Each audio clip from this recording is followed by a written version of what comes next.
Bom dia, pessoal, tudo bem com vocês? Vamos para mais uma aula de Química Inorgânica. Especificamente, dentro desse conteúdo, é uma aula de Físico-Química, ok?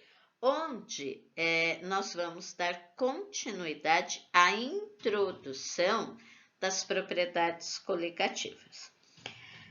Mas ainda não falando delas. Na aula de hoje, nós vamos entender o que é pressão máxima de vapor, temperatura de ebulição, a sua relação com a temperatura de ebulição, altitude, pressão atmosférica e volatilidade dessas substâncias, ok? Então, vamos começar, pessoal. Vamos começar entendendo o que é essa pressão máxima de vapor ou simplesmente pressão de vapor de uma substância, de um líquido, de um solvente, tá? Então, assim, vamos imaginar que no momento aqui nós tenhamos apenas um solvente, só o solvente. Então, vamos pegar o nosso solvente universal, que é a água. Então, eu coloquei água dentro de uma panela. Então, eu só tenho aqui dentro um solvente, que é a água, ok? Coloquei água dentro desta panela e olha, faz de conta que aqui em cima é a tampinha da panela. Tampei essa panela, tá bom? E coloquei lá na chama do fogo para que esta água entrasse em ebulição, para que esta água fervesse, né? O que vai acontecer depois de um tempo que esta panela estiver sobre a chama da água?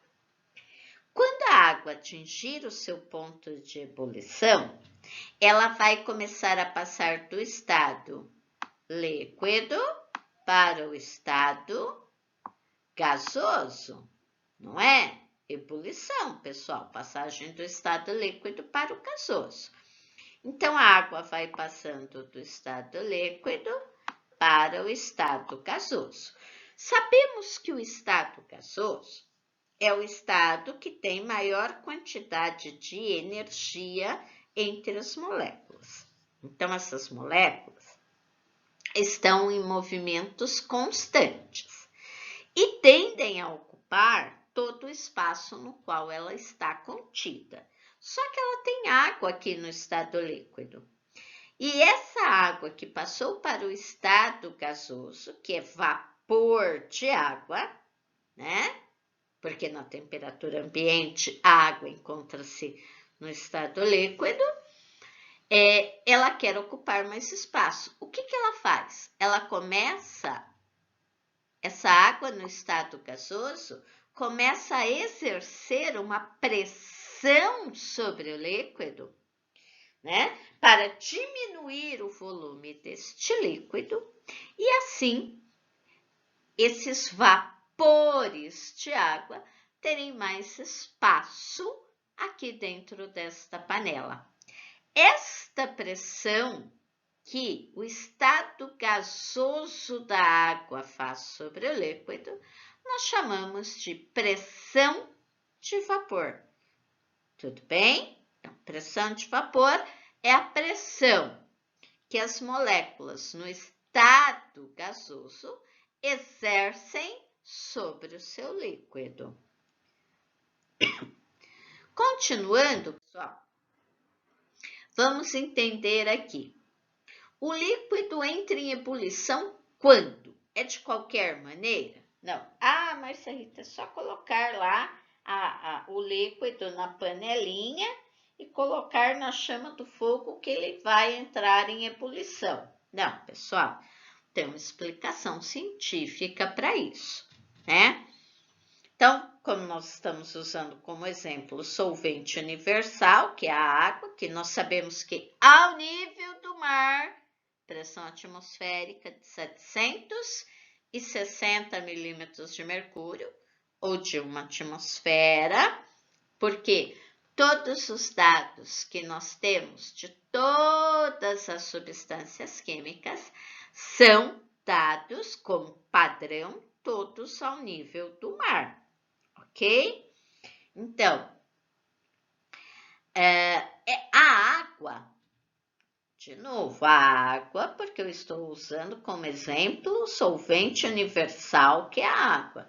Ela vai entrar em ebulição quando a sua pressão de vapor, que é aquela pressãozinha lá dentro da panela, que o vapor vai empurrando o líquido para baixo, para que no estado gasoso as moléculas tenham mais espaço, né? Essa pressão máxima de vapor nós chamamos de pressão interna do líquido, né? Então, quando essa pressão interna se igualar com a pressão externa do ambiente, a pressão que fica ao lado de fora da panela.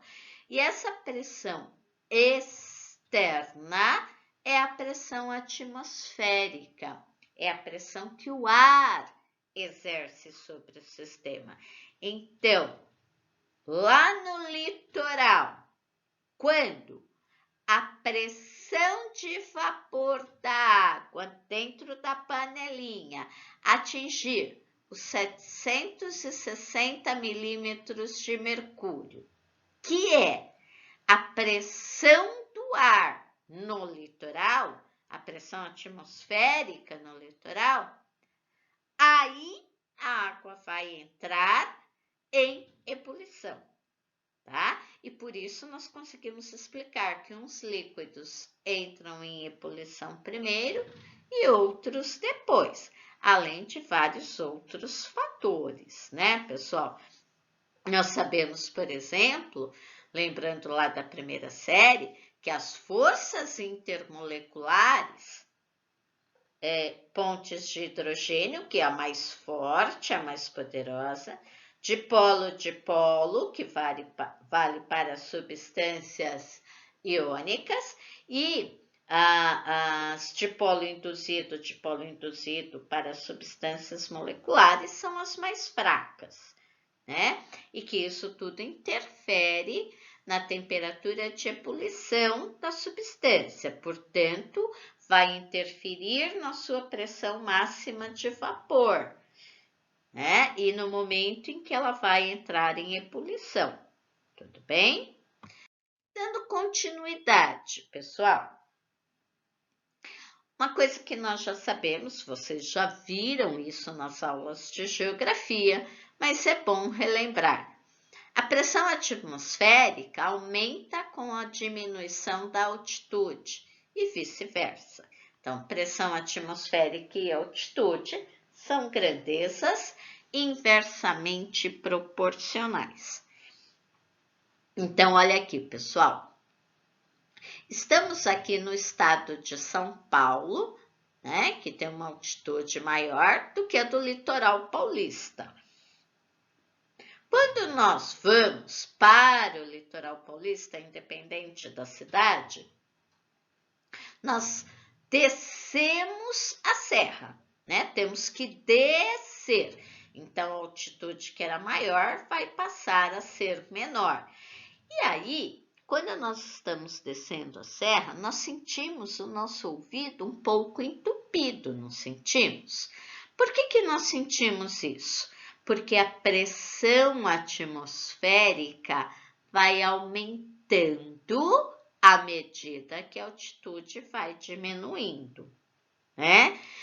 Então, né, nós vimos no slide anterior que um líquido entra em ebulição quando a sua pressão interna se iguala com a sua pressão externa, que é a pressão atmosférica. A partir daí, o que nós podemos concluir? Que a pressão atmosférica aqui em São Paulo é menor do que a pressão atmosférica ao nível do mar. Então, a temperatura de ebulição aqui em São Paulo também é menor do que a temperatura de ebulição no litoral, que é ao nível do mar. Porque pressão e temperatura são grandezas diretamente proporcionais. Se a pressão aumenta, a temperatura aumenta.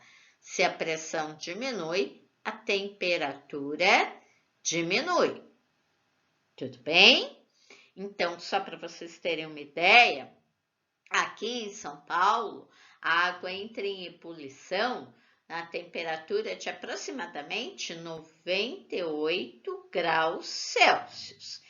E lá no litoral paulista, ao nível do mar, a água entra em ebulição na temperatura de 100 graus Celsius. Tudo bem? Dando continuidade aí, pessoal. Olha, vamos entender essa relação entre pressão máxima de vapor e ponto de ebulição e a volatilidade das substâncias. Só relembrando, o que é volatilidade? Volatilidade é aquela capacidade que uma substância no estado líquido tem de passar para o estado gasoso, né? E isso, claro, depende da pressão atmosférica e da sua temperatura de ebulição e da pressão de vapor do líquido, né? Como nós vimos anteriormente. Quanto menor a temperatura de ebulição, menor é a força intermolecular dessa substância. Então, provavelmente ela terá uma força intermolecular do tipo dipolo induzido, dipolo induzido. Então, ela será uma substância formada por ligações moleculares.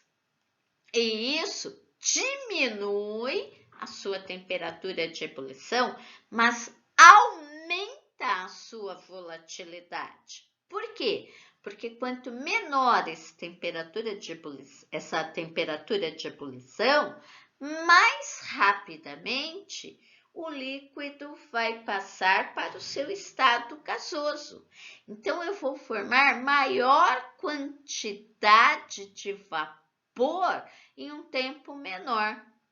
Então, quanto mais volátil é o meu solvente, maior será a sua pressão máxima de vapor e menor será a sua temperatura de ebulição, tá? Então, aqui, por exemplo, pessoal, nós temos 3 substâncias. O éter, né? O éter etílico ou dietílico, H3CCH2O, CH2CH3. O álcool, que é o álcool etílico, quando a gente fala só álcool, subentende-se que é o álcool etílico, né? Que é CH3CH2OH. Olha que legal! Aqui no álcool, eu tenho a oxidrila, que forma pontes de hidrogênio, né? Lembra, quando o hidrogênio encontra-se ligado ao flúor, ao oxigênio ou ao nitrogênio, nós teremos forças intermoleculares do tipo pontes de hidrogênio. Aqui no éter, só temos há metais na estrutura dele, então ele é um composto que possui forças intermoleculares do tipo dipolo induzido, que é aquela força intermolecular fraquinha, e, portanto, faz com que as substâncias tenham baixa temperatura de ebulição. O álcool tem lá uma ponte de hidrogênio. E a água, HOH, tem várias pontes de hidrogênio formando a sua molécula. Por isso que o ponto de ebulição da água, apesar de só ser formada por metais, tem um ponto de ebulição tão alto, devido às forças intermoleculares, que são as mais fortes de todas, que são as pontes de hidrogênio, ok? Com isso, por este gráfico, ó, ao nível do mar, 760 milímetros de mercúrio. Lembrem-se que o líquido só entra em ebulição quando a sua pressão máxima de vapor se igualar com a pressão atmosférica. Então, ao nível do mar, a pressão máxima de vapor tem que atingir os 760 milímetros de mercúrio. Desculpa, pessoal. Aqui para o éter, essa temperatura vai ser de 34,6 graus Celsius. Isso tudo ao nível do mar, que é o parâmetro que nós temos, certo? Então, por aqui, o que eu consigo avaliar deste gráfico?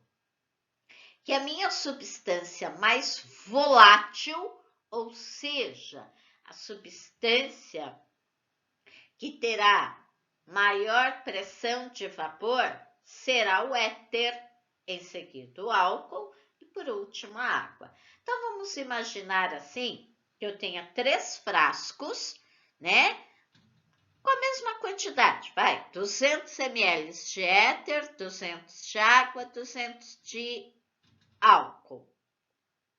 E coloco uma rolinha em cada um deles para fechar. E deixo lá por 10 minutos. Depois de 10 minutos, qual rolinha vai sair primeiro? A do éter. Por quê? Porque quando ele atingir a temperatura de 34,6 graus Celsius, ele atingiu a quantidade máxima da pressão de vapor. E essa pressão vai fazer essa rolinha sair da garrafa. Então, nós vamos ouvir um estampido, né? Que é da substância mais volátil. Ou seja, resumindo, quanto menor a temperatura de ebulição da substância, maior a sua pressão de vapor e, portanto, mais volátil essa substância. Tudo bem, pessoal? Ok? A aula de hoje é isso.